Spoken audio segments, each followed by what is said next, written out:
তাহলে তোমাদের কল্যাণ সাধিত হবে এই জীবনে আর ওই জীবনে। এটা কথা ওদের কাছে পাহাড়ের চাইতে ভারী লাগলো। বাপদাদার আমল থেকে পূজা করে আসছি, আর এক আল্লাহকে মেনে নিব আর বাকিগুলোকে ছেড়ে দিব, এটা মানতে যেন খুব কষ্ট লাগে। অথচ তখনও তারা আসমানের মালিক আল্লাহ রাব্বুল আলামিনকে তারা আল্লাহ বলতো, কিন্তু এগুলো হলো তাদের শরীক, এগুলো শরীক, এরাও কাজ করে আমাদের। এই জন্য ওদেরকে বলা হলো মুশরিক। আর আল্লাহ তাআলা বলছেন তোমাকে একটা কথা বলে ঘোষণা দিতে হবে, লা ইলাহা ইল্লাল্লাহ, তাহলে তুমি কল্যাণ পাবে। এই মানুষগুলোর কাছে যখন আল্লাহ পাকের নবী কোরআনের কথা 1 2 3 4 করে করে বলতে লাগলেন, এক একটা মানুষ নিজেকে এক এক রকম করে শুধরাতে লাগলো, এক এক রকম করে এক একজন শুধরাতে লাগলো। কিরকম শুধরাতে লাগলো? একটা আয়াত নাযিল হলো। অনেক মানুষের আপনাদের জানা আছে যারা যারা আম্মা পারাটাকে অন্তত পড়েন এবং নামাজে ব্যবহার করেন। এখানে লেখা আছে, আল্লাহ তাআলা বলছেন ওয়াইজাল মাউউদাতু সুইলাত বিআইয়ি যামবিন কুতিলাত। আল্লাহ তাআলার এই কথাটাকে রাসূল যখন মুখ দিয়ে বললেন, শুননেওয়ালা কে কে ছিল? ঈমানদারও ছিল, বেঈমানেরাও ছিল, সবাই শুনছিল কথাটা। কি বলা হলো? কিয়ামতের দিন এই নবজাত কন্যাটাকে, শিশুটাকে আল্লাহ তাআলার সামনে খাড়ো করবেন, করার পরে জিজ্ঞেস করে বলবেন, ও মেয়ে বলো তো তোমাকে কে হত্যা করেছিল, কেন হত্যা করেছিল? এই মেয়েটি সেদিন আল্লাহ তাআলার সামনে মুখ খুলে দিয়ে বলবে, পরওয়ারদিগার, আমাকে আমার পিতা, আমার জন্মদাতা আমাকে হত্যা করেছিল, কেন যে আমি মেয়ে হয়ে জন্মগ্রহণ করেছিলাম। তখন তুমি কি হবে? তুমি মার্ডার কেসের আসামি হবে। মার্ডার কেসের আসামির কিয়ামতের দিন ফয়সালা কি হবে? তো রব্বুল আলামিন অন্য জায়গাতে বলছেন, মান কাতালা মুমিনান মুতাআম্মিদান ফাজাযাউহু জাহান্নামা খালিদান মুখাল্লাদা। কেউ যদি মার্ডার করে দিয়ে কবরে যায়, হাসরের মাঠে যায়, আল্লাহ তাআলা বলছেন মার্ডার কেসের আসামিকে ওয়ানাদি অনন্ত কাল ধরে জাহান্নামের আগুনে জ্বলতে হবে। তাহলে এই আরবের মানুষেরা যারা যারা তোমরা নিজের কন্যাকে অবুঝ হয়ে কি করেছো? মাটিতে গেড়ে দিয়েছো। এখনো তোমরা কোরআনের ছায়া তলে আসুনি। এই হালাতে যদি তোমরা মরে যাও, তাহলে তোমরা মার্ডার কেসের আসামি হয়ে অনাদি অনন্ত কাল ধরে জাহান্নামের আগুনে জ্বলতে থাকবে। কিছু মানুষের মগজের তালা খুলল, এসে তখন রাসূলুল্লাহর কাছে লুকিয়ে লুকিয়ে বলছে, 5-5টা বেটিকে মার্ডার করেছি, আপনি যে কথা বলছেন সে অনুযায়ী যদি আপনার কথাকে মেনে নিই, তাহলে কি কিয়ামতের দিন আল্লাহ তাআলা আমাকে আর মার্ডার কেসের আসামি বানিয়ে রাখবেন? কোরআন কি করছে? এর ভেতরে আলো দিচ্ছে। রাসূলুল্লাহ তাকে পড়ে শোনাচ্ছেন, ভিতরে আলো ঢুকছে। এবার রাসূলুল্লাহকে তখন বলছেন, আল ইসলামু ইয়াজুবু মা কানা ক্বাবলাহু। ইসলাম এমন একটা দয়ার দিন এবং এমন একটা রহমতের দিন, এর আগে তুমি যতগুলো পাপ করেছো, ঈমান আনতে গেলে আল্লাহ রাব্বুল আলামিন বলেছেন তোমার আগের গুনাহগুলোকে সব মুছে দেওয়া হবে, ধুয়ে দেওয়া হবে, তোমাকে ওইগুলো আর ধরাও হবে না। তবে তুমি নিজের যদি তাসাল্লি করতে চাও, তো 5টা বেটিকে মেরেছো, 5টা বেটির নামে 5টা গোলামকে কিনে স্বাধীন করে দাও, আল্লাহ তোমাকে ক্ষমা করে দেবেন। একটা সংশোধন হলো। জি, আমি আপনাকে বলছি 13টা মার্ডার কেসের আসামি মুগীরা বিন শুবা ঈমান যেদিন আনছেন তো ভিতরটা কাঁপছে, এতটি লোক মার্ডার করেছি। ঈমান কবুল করলেন, রাসূল বললেন আগেকার গুনাহ মাফ হয়ে যাবে ইসলাম কবুল করলে। কালকের এই মার্ডারারটা কত কাছের মানুষ হলো, কত নিকটের মানুষ হলো, যে সুলহ হুদাইবিয়ার দিন মুশরিকদের মাঝখানে, মুসলমানদের মাঝখানে চুক্তি লেখালেখি হচ্ছিল ফাঁকা মাঠে। তো রাসূলুল্লাহর মাথায় রোদ লাগছে, তো এমনি করে একটা ঢালকে, ঢাল আমরা বুঝি না কিন্তু এমনি ভাষাগত ভাবে বুঝি। ঢাল মানে হলো কি, একটা ডালির মতো জিনিস, যুদ্ধের ময়দানে ব্যবহার হয়। তো এই ঢালটাকে, ছাতাটাকে রাসূলুল্লাহর মাথার উপরে নিয়ে খাড়া হয়ে আছে, আর ওর নিজের মাথাতে রোদ লাগছে। কালকের এই মার্ডার কেসের আসামিটা আজকে কি করছে? রাসূলুল্লাহকে ছায়া করছে। উরওয়া বিন মাসউদ বলে একজন লোক এসেছে কথা বলতে নবীজির সাথে। তো এসে একবার করে রাসূলুল্লাহর দাড়িতে এমনি করে হাত বাড়িয়ে দিয়ে দাড়িটিকে এরকম করে হাত টাচ করাচ্ছে, আর করিয়ে তখন এমনি করে মুখে চুমু খাচ্ছে। তো মুগীরা বিন শুবা ওর নিজের লম্বা তরবারি দিয়ে ওর গর্দনের এই জায়গাখানে লাগিয়ে দিয়ে বলছে, খবরদার রাসূলুল্লাহর দাড়িতে হাত লাগাবি না, খবরদার রাসূলুল্লাহর মুখে হাত লাগাবি না, না হলে এই তরবারি চলে যাবে। উরওয়া বলছে তখন যে তুমি তোমার হাত দুখানা কি ধুয়েছ? হালকা সালতা সাও আতাকা, তুমি তো 3 দিন আগে 13টা মার্ডার কেসের আসামি, তুমি কি তোমার হাত থেকে রক্তকে ধুয়েছ? কেমন কথা!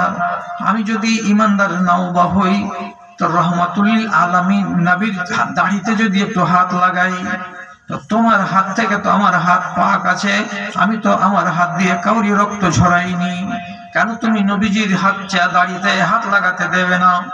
রাসূলুল্লাহ ইশারা করে বলছেন, ঈমান যখন কবুল করে নিয়েছে কোনো বান্দা, তখন আগেকার ইতিহাস তার সামনে দোহরাতে হবে না। আল্লাহ তাআলা তার আগের গুনাহকে ক্ষমা করে দিয়েছেন। এখন নতুন করে যদি কোনো অপরাধ করে, তো তাহলে বলো, এটাও মানুষ সোজা। এইভাবে যদি আমি বলি, তো 8টা মানুষের নাম বলতে বলতে তোমার টাইম শেষ হয়ে যাবে। আল্লাহর কোরআন বলছে কি, এদেরকে আপনি কোরআনের কথা বলে টেনে নিয়ে চলে আসুন ঈমানের ছায়া তলে এবং জান্নাতের বারান্দায় এনে খাড়ো করুন। এইভাবে রাসূলুল্লাহ প্রচার চালাতে লাগলেন। কতদূর হলো? একটা উদাহরণ দেব। আরবের জাহিলিয়াতের যুগে খারাপ সেন্সে কেউ নিবেন না, শুধু চেষ্টা করেন কথাটাকে বুঝার, আর কথা থেকে আগুন বের করবেন না, ভালো মতলবটাকে বের করবেন। জাহেলিয়াতের যুগে কোন মানুষটা মদ খায়নি? কোনটা লোক মদ পান করেনি? শুধু 2টা লোকের নাম পাওয়া যাচ্ছে, একটা আবু বকর সিদ্দিক আর আরেকটা হযরত উসমান। এই 2টো মানুষের নাম মিলছে যে এরা ইসলাম কবুল করার পরেও মদ খায়নি এবং জাহেলিয়াতের যুগেও মদ পান করেনি। আরেকটা বলছি, কোন মানুষ জাহেলিয়াতের যুগে মেয়ে ছেলেকে নিয়ে খেলাধুলা করেনি? কোন মানুষ নিজেকে বাঁচিয়ে রাখতে পেরেছে এই অপরাধ থেকে? জাহেলিয়াতের যুগে মেয়ে ছেলের ইজ্জত নিয়ে খেলা করা, এটা যে কোনো পয়সাওয়ালার ধান্দা ছিল। মহিলাকে বাড়িতে রেখে নাচ করানো এবং তার হাত দিয়ে মদ তুলে নিয়ে গটগট করে গিলে খাওয়া আর আনন্দ করা, এগুলো পয়সাওয়ালা লোকেদের কাজ ছিল। একজন নয়, 2জন নয়, 3জন নয়, হাজারে হাজার মানুষ এ কাজ করত। মেয়ে ছেলে সাহস করে নিজের বাড়ি থেকে 10খান বাড়ি দূরে যেতে পারতো না। কে ধরে নিবে, আবরু লুটে নিবে, বেইজ্জত করে দেবে, বিচার নাই, সালিশ নাই। সে যুগের নিয়ম হলো জোর যার মুলুক তার। মেয়ে ছেলে বাড়ি থেকে বের হতো না। কি রাসূলুল্লাহ তালিম দিলেন কোরআন মাজিদের এই মানুষগুলোকে? যেদিন ইসলামের বয়স 5 বছর হলো, রাসূলুল্লাহ মক্কাতেই আছেন। তিনি বলছেন, বাবা, এই দেশের লোক, তোমরা কালকে কেমন ছিলে আর আজকে কেমন আছো বলবো তোমাদের? জি, আমরা কেমন ছিলাম কালকে আর আজকে আমরা কেমন? তো রাসূলুল্লাহ বলছেন, হাত্তা তুসাফিরাল মারাত মিন মাক্কাতা ইলা হাদারামাউত ওয়ালা তাখাফুনা ইল্লাল্লাহ। এখান থেকে, তার মানে মক্কা থেকে, মক্কাতে তওয়াফ করার জন্য ইয়ামান দেশের রাজধানী সানআ নগরী থেকে একটা যুবতী বেটি ছেলে উটে চড়ে রওনা দেবে কাবার ঘরের জিয়ারত করার জন্য। আবার এখানে আসতে তাকে টাইম লাগবে 7 দিন। এখানে তওয়াফ করার পর বাড়ি ফিরে যাবে, যেতে টাইম লাগবে তাকে 7 দিন। এই মহিলা একাই বাড়ি থেকে আসবে, আবার একাই বাড়ি ফিরে যাবে। তার সাথে তার ভাই থাকবে না, বাপ থাকবে না, স্বামী থাকবে না। একাই আসবে, একাই ফিরে যাবে। অথচ 14 দিনের সফর একটা মেয়ে ছেলে একাই আসবে, একাই যাবে, কিন্তু সেখানে কোনো বিপদ নেই, কোনো খাতরা নেই। নিরাপদে আসবে, নিরাপদে চলে যাবে। কোন একটা আল্লাহর বান্দা তার ইজ্জতকে লুটে নেওয়া দূরের কথা, তার দিকে কুনজর দিয়ে তাকাবে না। যদি তাকাই তো বাপ যেমন বেটির দিকে তাকাই, যদি তাকাই তো ভাই যেমন নিজের বোনের দিকে তাকাই, ওই রকম করে তাকাবে। লালসার দৃষ্টি দিয়ে কেউ তাকাবে না। মেয়ে ছেলেটি নিরাপদ আসবে এবং নিরাপদ নিজের শহর চলে যাবে। তাহলে বলো তো আমার সাথীরা, এ দেশটাকে কত শান্তির দেশ বানানো হয়েছে কিসের দ্বারাই? তো আল্লাহর কিতাবের দ্বারা। মদের দোকান ছিল আবু তালহার বাড়িতে রাদিয়াল্লাহু তাআলা আনহু। মদ বেচতেন। লোক এলো, 1 দিরহাম দিল, কেউ 2.5 কেজি খেজুর দিল, কেউ 1.25 কেজি জৌ দিল, 1 গ্লাস দিয়ে দিল, খেয়ে নিল, চলে গেল। তুলে দিত কে? তো কম বয়সের একটা সাহাবী, তার নাম আনাস রাদিয়াল্লাহু তাআলা আনহু। ছোট ছেলেরাই আগিয়ে দেয় খানা হোটেলে। মালিক দোকানদার বসে আছেন চেয়ারে আর খাওয়াচ্ছে আনাস। হঠাৎ করে মেন রাস্তাতে আওয়াজ বলল। রাসূলুল্লাহ আগেকার যুগে কোনো বিধান নাজিল হতে গেলে খবর দিয়ে দিতেন মানুষকে দিয়ে, টোলাই টোলাই, পাড়াই পাড়াই। যেমন আমাদের দেশে আগেকার দিনে পঞ্চায়েত থেকে কোনো ফয়সালা যদি আসতো তো পঞ্চায়েত থেকে ঢোল দেওয়া হতো। ঢোল শোনা লোক এই জামানাতে এখনো বেঁচে আছে, বাচ্চা ছেলেরা কিন্তু এটা বুঝে না। আগেকার দিনে ঢোল দেওয়া হতো, এখন ঢোল দেওয়া হয় না। রাসূলুল্লাহ এলান করাতেন। যেখানে তালহার বাড়ি ওই সামনের রোডে একটা লোক জোরে এলান করে দিল, আইয়ুহান নাস قد حرمت الخمر। যারা যারা শুনতে পাচ্ছ আমার আওয়াজ, খেয়াল করো, আজকেই বেলা 10টার সময় চিরজনমের মতো মদকে হারাম করে দেওয়া হয়েছে, আর মদ সেবন করিও না। চিরদিনের মতো হারাম। আনাস বাইরে গলিতে এসেছিল, আওয়াজটা শুনলো, সাথে সাথে দৌড়ে গেল ভিতরে। মালিককে ডেকে বলছে, মালিক ব্যাপার খারাপ। কি হয়েছে? এক্ষুনি রাসূলুল্লাহর পক্ষ থেকে যে ব্যক্তি মুনাদি করে সে ব্যক্তি বলে গেল মদ হারাম চিরতরে, মদ খাওয়াও যাবে না, মদের ব্যবসা করাও যাবে না। কি করবেন? 8-9 কলসি এখনো মদ আছে স্টকে জমা, বেচলে 400-500 দিরহাম হবে, 1 কুইন্টাল খেজুর হবে। কি করা যায়? কি হয়েছে? কি করবেন? এখন যদি এমনি এমনি করে গাল চুলকাই হযরতে আবু তালহা যে এতটি মদ যখন হারাম হয়ে গেল, তো এর পরে আর দোকান লাগাবো না, এটি বেশি নি, এটি বিক্রি হয়ে যাক। কিন্তু তিনি বলছেন, আনাস এখানে এত বড় ইট নিয়ে এসো বাইরে থেকে, পাথর আনো। পাথরটাকে নিয়ে এলো। আনাসকে বলছে, প্রত্যেকটা কলসির তলাতে একটা করে পাথরের আঘাত মেরে দাও, কলসির তলাটাকে ছেঁদা করে দাও, সমস্ত মাল মেটেরিয়ালস গুলো জমিনে পড়ে যাবে। কলসিকে ভেঙে দাও, চেয়ারকে উল্টিয়ে দাও, টেবিলকে উল্টিয়ে দাও, দোকানের ঝাপটাকে জীবনের মতো বন্ধ করে দাও। সন্ধ্যাবেলায় কোনো মানুষ আসবে না, সবাই যেন জানতে পারে যে আজ থেকে জীবনের মতো মদকে হারাম করে দেওয়া হয়েছে। তো দিনের বেলায় আর রাতের বেলায় যে জোরদার ব্যবসা চলতো, কোরআন যখন ডাকলো এটা হারাম, তখন সমস্ত লোকেরা সম্মতি জানিয়ে তারা নিজেরাও ভদ্র হলো এবং নিজেদের আখলাককে ভালো করলো, জীবনের মতো হারাম জিনিসটাকে তারা ত্যাগ করে দিল। এক এক করে যতগুলো দুর্নীতি ছিল সব ছেড়ে দিল।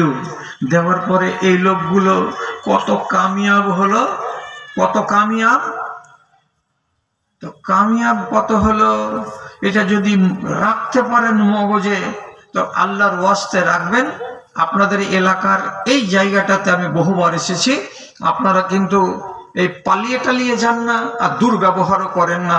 কথা বলতে খুব ভালো লাগে আপনাদের সামনে, হেফাজত করবেন যদি কথাটা, তো তাহলে আমার দিকে তাকান। এই লোকগুলো যে এত সুন্দর সুন্দর কথাকে এক এক করে মেনে নিল, তো মেনে নিয়ে তারা নিজেদের জীবনটাকে কামিয়াব বানাতে পারল। ওরা কামিয়াব ইনসান। কতটা কামিয়াব এবার ওজন করেন বিসমিল্লাহ। বদর যুদ্ধের দিন কতটি মুসলমান হাজির হয়েছিল?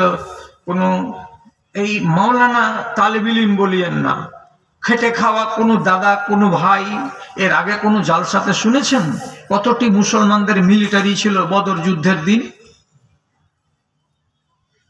কেউ কেউ বলে দেন 313। কে বলছে তো ডরাইছে। ভুল হলে 1 নেকি আর ঠিক হলে 2 নেকি। কতটি লোক ছিল? 313টা লোক ছিল। 1000 জন লোকের মোকাবেলা আল্লাহ কামিয়াব করেছিলেন। এদের তকদিরটা কত চমকিল রাসূলুল্লাহ এবার বলছেন, শুনেন। মালু আল্লাহ তাআলা বলছেন, মালু মা শি'তুম কাদ গাফারতু লাকুম। মাইকমান জি, ও মাইকমান, তোমার মাইক কিন্তু খুব চেঁচাচ্ছে ভাই, মধুর আওয়াজ হচ্ছে না, খালি চেঁচাচ্ছে। একটু আওয়াজটা কি কমিয়ে দে ভাই, আমি বেশি আওয়াজ নিব না। রাসূলুল্লাহ কি বলছেন, আল্লাহ তাআলা কি বলছেন? 313 জন লোককে বলছেন। খেয়াল করেন ইজ্জত কতটা বাড়লো এদের। ইমালু মা শি'তুম কাদ গাফারতু লাকুম। ও 313 জন সাহাবী, তোমাদের মনে যা লাগে তাই আমল করো, তোমাদের মনে যেটা লাগে সেটাই করো। তোমাদেরকে আল্লাহ রাব্বুল আলামিন ক্ষমা করে দিয়েছেন, তোমাদের কোনো গুনাহ খাতা লেখা হবে না। ওরে সুবহানাল্লাহ, কত বড় ডিগ্রি গো। যা মন লাগে করো, যা ইচ্ছা লাগে করো। কাদ গাফারতু লাকুম, তোমাদেরকে মাফ করে দিয়েছি, তোমরা ক্ষমা প্রার্থী, তোমরা ক্ষমা পেয়ে গেছো। অতএব তোমরা 313 জন লোকের জন্য আমার জান্নাতকে রিজার্ভ করা হয়ে গেছে। তোমাদের প্রত্যেকের রিজার্ভেশন কমপ্লিট হয়ে গেছে, মরলেই তোমরা জান্নাতি হয়ে যাবে। 313 জন লোক পার, এরা সব জান্নাতি। আপনি ফের একটা মনে সন্দেহ জাগতে